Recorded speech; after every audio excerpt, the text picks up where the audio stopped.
চট্টগ্রামে শিক্ষামন্ত্রী মহিবুল হাসান চৌধুরী নওফেলের বাড়িতে হামলা ও ভাঙচুর চালিয়েছে সন্ত্রাসীরা। সন্ধ্যায় তার চশমা হিলের বাড়িতে হামলা করে একদল দুর্বৃত্ত। ওই একই সময়ে নগরীর বহদ্দারহাটে মেয়র রেজাউল করিম চৌধুরীর বাড়িতে হামলা ও ভাঙচুর করা হয়। এ সময় একটি গাড়িও পোড়ানো হয়েছে।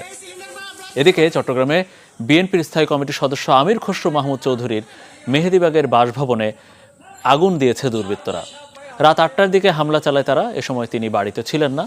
এছাড়া বিএনপি নেতা ডাক্তার শাহাদাতের বাসভবনে হামলা ভাঙচুর হয়েছে। একই সাথে মহানগরীর বিএনপির আহ্বায়ক এরশাদুল্লাহর পাঁচলাইশ আবাসিক এলাকার বাড়িতে হামলা চালিয়ে ব্যাপক ভাঙচুর করা হয়েছে। হামলার সময় শাহাদাত ও এরশাদ বাড়িতে ছিলেন না।